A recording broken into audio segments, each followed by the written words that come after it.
안녕하세요. 네, 이철원 교수입니다. 네, 여러분 반갑습니다.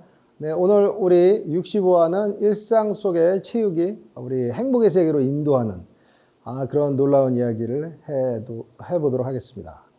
네, 요즘 그 일상에서의 체육에 대한 관심이 아주 높아졌는데요. 근데 이제 실제 그 일반인들의 여가 시간 좀 활용도를 본다면 생각보다 그 운동에 대한 그 참여도는 좀 적은 걸 알 수 있습니다. 오히려 TV 시청이 체육 참여보다 상당히 높게 되고요.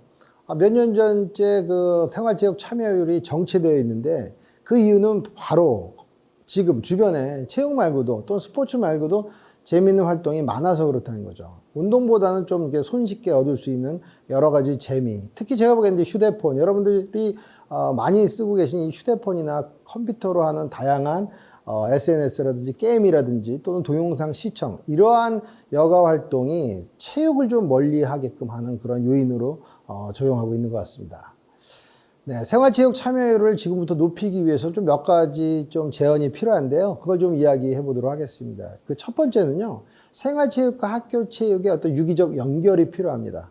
현재 그 운영되고 있는 일성 중등학교의 학교 스포츠 클럽, 이게 상당히 중요하다고 생각하는데요. 이걸 잘 활성해서 이 경험이 생활체육으로 자연스럽게 연계되도록 하는 그런 시스템이 한국 사회에 만들어져야 된다고 생각합니다. 무엇보다 중등학교에서 1인 1기의 그런 어떤 스포츠 활동을 좀 권장할 수 있는 제도가 정착돼야 되는 거죠. 그러니까 한 사람당 하나의 특별한 그 스포츠 기술을 습득하고 그게 생활체육으로 이어질 수 있는 제도가 필요하다는 거죠. 학교 스포츠 클럽의 그 학생들의 원활한 참여를 위해서는 무엇보다도 재미있게 가르치는 교사가 필요하고요. 그리고 또 이를 즐겁게 가르칠 수 있는, 그리고 즐겁게 체육 활동에 참여할 수 있는 그런 환경 조성이 또 필요하다는 거죠. 그러니까 이와 같은 학교 체육의 내실화가 결국은 우리의 생활 체육의 참여율을 진작시키고 높이는 그런 역할을 하게 되는 것입니다. 두 번째는요. 그 생활체육에 대한 정보 시스템에 대한 서비스가 좀 점검이 되고 필요하다는 것이죠.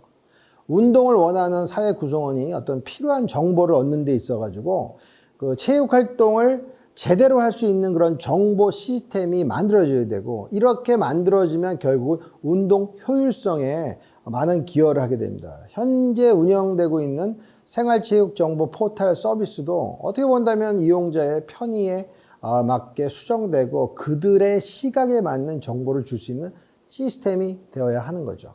주변에 보면 그 모바일로 접근 가능한 여러 가지 어떤 정보 시스템의 그 존재들에 대해서 잘 사람들이 모르고 있습니다. 좋은 시스템을 갖추는 것도 필요하지만 홍보라든지 운영의 묘를 잘 살려서 사람들이 필요한 그런 시스템을 만드는 것이 필요합니다. 셋째는 바로 사회 구성원들 스스로가 생활체육 활동을 스스로 필요하도록 인지하는 그러한 스스로의 자각, 그리고 어떻게 보면 환경적인 어떤 변화, 또는 저는 교육도 필요하다고 봅니다. 학교를 졸업하고 나서 그 주기적으로 운동하기는 굉장히 어렵습니다. 우리가 일반적으로 이렇게 봐도 실질적으로 사회에 나가가지고 운동을 꾸준히 하는 사람을 만나기 쉽지가 않습니다. 와튼 스쿨의 스튜어트 프리드만 교수에 의하면 우리 인간의 삶은 4가지 영역으로 나누어진다고 해요. 1. 가정, 자신이 속한 지역사회, 그 다음에 또 자기 자신. 이렇게 해가지고 1. 가정, 지역사회, 자신으로 이어지는데, 이러한 그 영역들은 서로 분리되지 않고 어떻게 보면 서로 이렇게 겹쳐지죠. 겹쳐지는 공통 분모를 갖고 구성이 되면서 우리가 사회생활을 해 나가는데, 프리드만 교수는 삶을 구성하는 이 4원칙에 대해서 4가지 원을 한번 그려보라는 거죠. 이렇게 원을 4가지 그렸을 때, 이 어떻게 보면 이 겹치는 부분들, 이게 우리가 잘 보내는 것이 행복한 삶을 보낼 수 있다는 거죠. 그러니까 예를 들어 아이들과 주말에 운동을 한다면 이것은 가정과 자신과 가정 모두를 위한 활동이 되는 그런 공통 분모에 있는 거고요.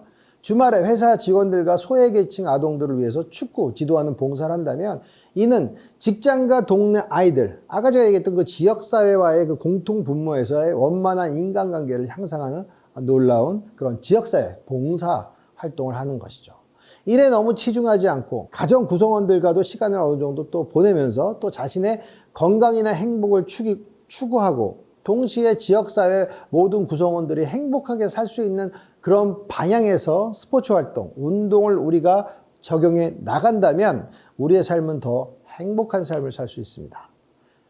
네, 사회생활하면서 운동을 주기적으로 한다는 것은 중요한 게 의지가 강한 사람이죠. 이 의지가 상당히 중요한데요. 의지라는 것은 운동에 대한 자각에서부터 나와요. 자각이 뭐죠? 스스로의 깨달음입니다. 운동을 통해 나의 삶을 탐색하는 그 과정을 가져본 사람은 주기적으로 운동을 할 수 있습니다. 이렇듯 자신의 삶을 매일 성찰해 나가는 그런 사람은 그렇지 못한 사람보다 훨씬 더 행복하고 자존감이 강할 가능성이 크죠. 사람마다 원하는 운동은 다르죠. 조깅, 걷기, 요가, 어떤 사람은 국선도, 또 명상, 탁구, 축구, 테니스, 다트 이런 것들을 좋아하는 사람이 있는데, 이러한 것들을 꾸준하게 하는 사람은 바로 내 삶을 사랑하는 그런 사람이죠. 한 국가의 체육 역량은 생활체육에서부터 나옵니다. 건강한 사회를 만들기 위해서는 생활체육에 대한 정부의 지원이 아주 필요한 실정입니다. 여러 가지 연구 결과에 따르면 생활체육 정책이 1차 우리나라죠. 국민체육진흥계획에서부터 스포츠 비전 2018에 이르기까지 체육시설의 조성, 생활체육 프로그램 개발, 지도자 지원 사업들 이런 것들이 생활체육의 참여율에 크게 기여했다고 보고되고 있어요. 결국 생활체육이 발전하기 위해서는 정책이 입안되고 실천되어야 합니다. 지금 우리 사회는 초고령 시대가 도래했고요. 출산율은 또 선저히 저하되고 있습니다. 그리고 또 다문화 가정이 또 증가하고 있고, 4차 산업혁명의 그 기술로 인해서 디지털 문화가 확대되고, 이러한 여러 가지 외연이 바뀌는 이러한 시점에 우리는 생활체육을 어떻게 더 향상시킬 수 있을까? 이거에 대한 진지한 고민을 해봐야 합니다. 네, 생활체육에 대한 중요성 누구나 알고 있습니다. 건강한 사회를 만들기 위해서는 사회 구성원 모두의 인식 전환이 절대적으로 필요하고요.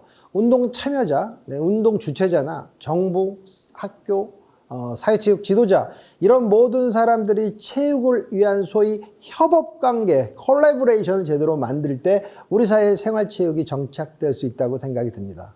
이러한 노력은 바로 우리를 복지국가로 이끌 것입니다. 네, 오늘 그 생활체육의 중요성에 대해서 여러분들과 말씀을 나눠봤습니다. 생활체육은 바로 우리를 행복의 문으로 이끄는 굉장히 중요한 열쇠이다 라고 말씀드릴 수 있습니다. 여러분들 요즘 여러 가지 힘들고 건강에 대한 그 걱정과 우려가 계속 증가되는 이런 시점인데요. 여러분들 생활체육 틈틈이 하시면서 건강 지키고 행복의 세계로 나아가시기 바랍니다. 여러분은 여러분 삶의 별입니다. 네, 고맙습니다.